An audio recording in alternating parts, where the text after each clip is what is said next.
नमस्ते, मी गणेश शेडकर. आपण समाज सुधारक ही सिरीज सुरू केलेली आहे. त्याला तुम्ही खूप चांगला प्रतिसाद देताय, त्यासाठी थँक्यू.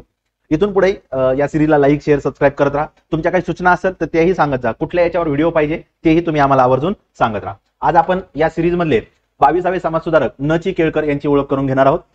त्यांचं पूर्ण नाव नरसिंह चिंतामण केळकर आहे. त्यांना साहित्य सम्राट या नावाने ओळखलं जातं. ते स्वतः जे लेखन करायचे ते साहित्य सम्राट तात्यासाहेब केळकर या नावाने करत होते. 1872 सोलापूर मधल्या मोडणीम येथे त्यांचा जन्म झालेला आहे. 1947 मृत्यू झालेला आहे. स्वतः वकील होते.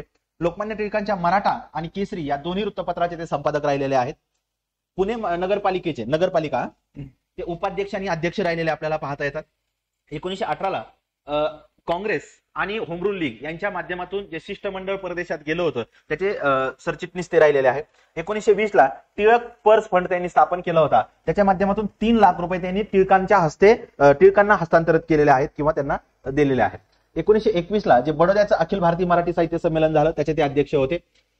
सह्याद्री नावाचं मासिक त्यांनी 1935 ते 47 या दरम्यान चालवलेलं आहे. 1923 स्वराज्य पक्षातर्फे ते कायदे मंडळाचे सदस्य झालेले आपल्याला पाहता येतात. प्रतिसहकार पक्ष त्यांनी स्थापन केलेला आहे, त्याच्यात ते सहभागी झालेले आहेत. 1933 लोकशाही स्वराज्य पक्ष त्यांनी स्थापन केलेला आहे. या पक्षामध्ये त्यांच्यासोबत जमनादास मेहता, रामभाऊ मंडलिक आणि रामराव देशमुख इत्यादी लोक सहभागी होते.